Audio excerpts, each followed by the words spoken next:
आणि आता बातमी आहे चांद्रयान-2 मोहिमेची। उद्या पहाटे 2:51 चांद्रयान-2चं प्रक्षेपण होणार आहे आणि विशेष म्हणजे हे प्रक्षेपण थेट इस्रो मधून लाईव्ह बघण्याची संधी 7134 लोकांना मिळणार आहे। कारण GSLV मार्क 3 प्रक्षेपकातून चांद्रयानचं प्रक्षेपण थेट बघण्यासाठी देशभरातल्या खगोलप्रेमींनी ऑनलाईन रजिस्ट्रेशन केलं होतं आणि यासाठी इस्रोनं आंध्र प्रदेश सरकारला सुल्लूरपेट आणि रॉकेट बंदरगाहापर्यंत शटल सर्व्हिस चालवण्याची विनंती केली आहे। तसंच एक विशेष स्क्रीन देखील या ठिकाणी उभारण्यात आली आहे।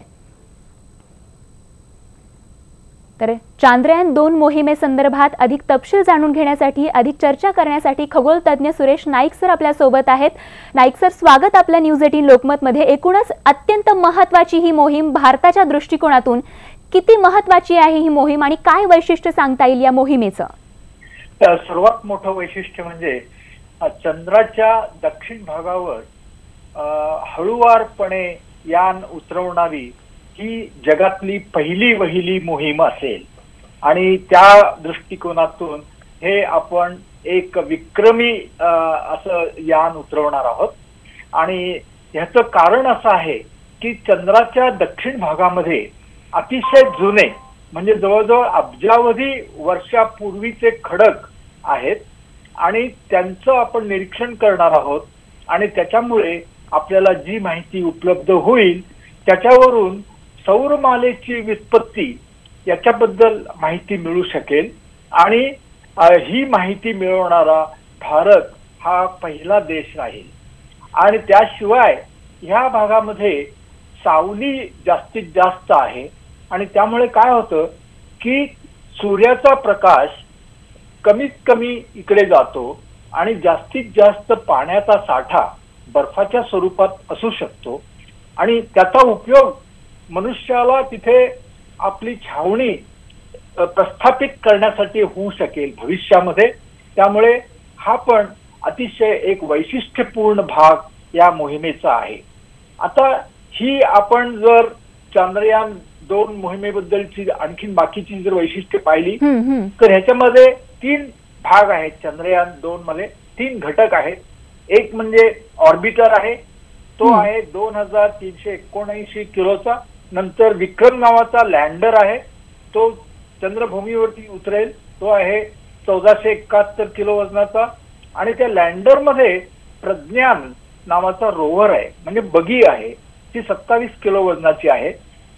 आणि ऍक्च्युअली ज्या वेळेला हे चंद्रयान-2 यान म्हणजे एक प्रकारची ही जोडगोळी आहे, ऑर्बिटर आणि लँडरची जोडगोळी ही उद्या पहाटे साधारण 2:51 त्याचं प्रक्षेपण होईल आणि 16 मिनिटांनंतर तिचं प्रक्षेपण अंडाकृती अशा कक्षेमध्ये होईल आणि 170 किलोमीटर पृथ्वीजवळून सर्वात जवळचा बिंदू आणि जवळजवळ 20,000 किलोमीटर सर्वात दूरचा बिंदू अशी ती कक्षा राहील।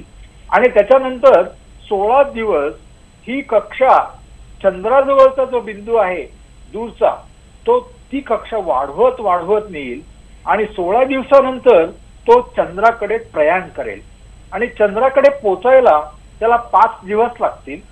आणि त्यानंतर चंद्राभोवती जवळजवळ 100 किलोमीटरच्या ध्रुवीय कक्षेमध्ये चंद्राच्या ध्रुवीय कक्षेमध्ये तो स्थिर होईल आणि त्याच्यानंतर जवळजवळ मला वाटतं 6 किंवा 7 सप्टेंबर रोजी लँडर चंद्राच्या भूमीवरती उतरेल आणि ती एक अतिशय चित्तथरारक अशी घटना राहणार आहे। ज्या वेळेला हा लँडर जवळजवळ 3000 किलोमीटर पर आवर या वेगानं निघेल आणि 1 मीटर पर सेकंड एवढ्या कमी वेगानं तो चंद्राच्या भूमीला स्पर्श करेल। कारण एवढा कमी वेग ठेवणं अतिशय आवश्यक आहे, नाहीतर त्याच्या आतमधला जो प्रज्ञान नावाचा रोव्हर आहे त्याला धक्का पोचेल आणि म्हणून तो अतिशय हळूवारपणे ज्या वेळेला लँड होईल आणि त्याच्यानंतर 15 मिनिटांनी तो बाहेर येईल आणि पहिल्यांदा चंद्रभूमीचं चित्र तो ज्या वेळेला बेंगलोरच्या इस्रोच्या केंद्राकडे पाठवेल त्यावेळेला एकच जल्लोष होईल आणि ही जी चित्तथरारक शेवटची 20 मिनिटं असतील ती खरोखर तणावपूर्ण असतील.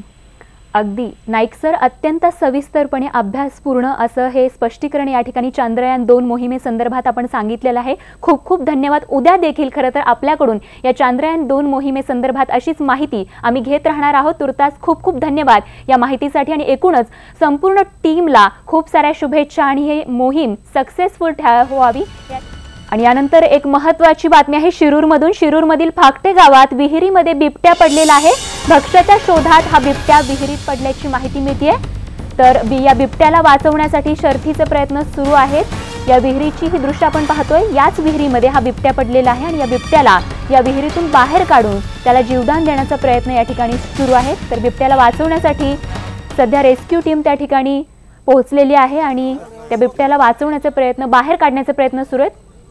तर रायचंद शिंदे आमचे प्रतिनिधी अधिक तपशील देत आहेत. रायचंद, कशा पद्धतीचे प्रयत्न या बिबट्याला बाहेर काढण्यासाठी सुरू आहेत? स्वाती, मध्यरात्रीच्या सुमारास साधारण हा बिबटा या विहिरीत पडला असावा. या विहिरीला कुठल्याही स्वरूपाचे कठडे नाहीयेत आणि वन्य प्राणी रात्रीच्या वेळेस ज्यावेळेस भक्ष्य शोधण्याच्या प्रयत्नात असतात त्यावेळेस भक्ष्याच्या पाठलाग करत असताना कदाचित हा बिबट्या या विहिरीमध्ये पडला असावा. सकाळी गावकरी ज्यावेळेस घटनास्थळी गेले त्यावेळेस लक्षात आलं की हा बिबट्या पोहतोय, त्याला जीव वाचवण्यासाठी या पाण्यामध्ये. म्हणून स्थानिक गावकऱ्यांनी त्या ठिकाणी लाकडाचा एक ओंडका त्यामध्ये सोडलेला आहे आणि गावकरी सध्या प्रयत्न करतात. रेस्क्यू टीम मात्र अद्याप पोहोचलेली नाही. वन विभागाचं सुद्धा अद्याप कोणी पोहोचलेलं नाही. साधारण 3 तासाचा फरक झालेला आहे या घटनेनंतर. अद्याप तरी कोणी पोहोचलेलं नाही, पण गावकऱ्यांनी मात्र या बिबट्याला वाचवण्यासाठी प्रयत्न सुरू ठेवले. रेस्क्यू टीम पोहोचल्यानंतर कदाचित या बिबट्याला वरती काढण्याचे प्रयत्न केले. नक्कीच. तर गावकरी आता रेस्क्यू टीमची खरं तर वाट पाहतायत. मात्र प्राथमिक पातळीवरती गावकऱ्यांनी आता या बिबट्याला वाचवण्यासाठीचे जे प्रयत्न आहेत ते सुरू केल्याचे या ठिकाणी बघायला मिळत आहे. रायचंद, धन्यवाद या माहितीसाठी.